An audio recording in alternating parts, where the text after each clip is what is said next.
উনিশের চেতনাকে হাতিয়ার করে ১৬ই মে যে মহামিছিল হয়েছিল, সেই আবেগে আপ্লুত হয়ে একাদশকে শ্রদ্ধা জানালেন সীমান্ত জেলা শহরের অগণিত মানুষ। আজ বরাকের আওয়াজের পক্ষ থেকে যথাযোগ্য মর্যাদায় পালিত হল একাদশ ভাষা শহীদ দিবস।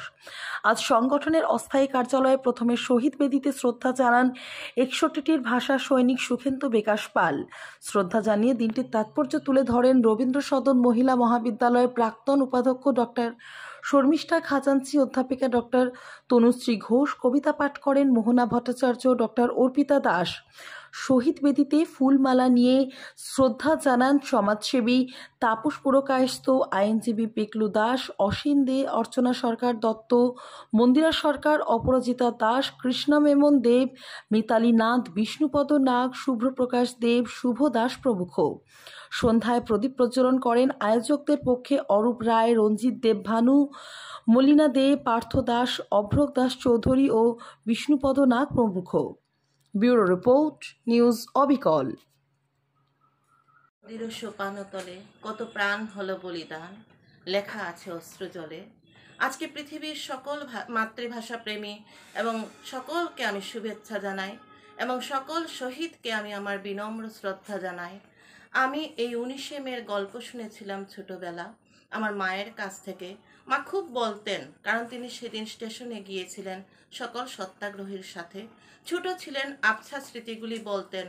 তখন ঠিক উপলব্ধি করতে পারিনি, কিন্তু যত দিন গেছে ততদিন পর আমি উপলব্ধি করতে পেরেছি যে বাংলা ভাষার মর্যাদা রক্ষার জন্য তারা যে লড়াইটা করেছিলেন সেটা তাদের একদম অন্তর্নিহিত।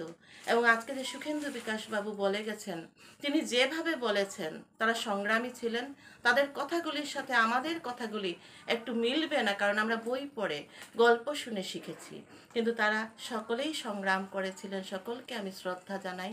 ১৯৬১ সালে লস্করের রচিত বাঙালি মরেনি কবিতাটি দিয়ে আমি শহীদদের শ্রদ্ধাঞ্জলি জ্ঞাপন করছি। বাঙালি হইয়া জন্মেছি মোরা, তাই কি গো অপরাধী? ইহুদির মতো ঠাঁই কোথা নাই, তাই কি নীরবে কাঁদি? সারা ভারতের মন্ত্র শোনালো বন্দে মাতরম, তাই কি বাঙালি প্রতিবেশী কাছে গালি খায় হরদম?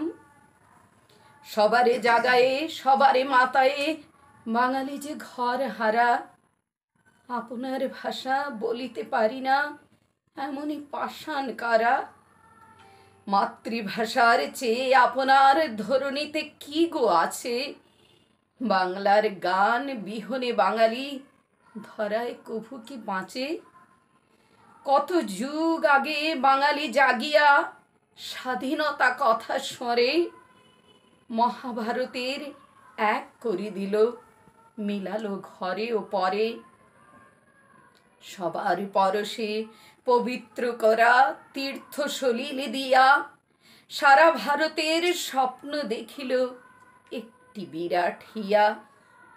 বিবেকানন্দ, শ্রী অরবিন্দ শোনালো নতুন বাণী, রবীন্দ্রনাথ সবাকারে রাখি পরাইল আনি।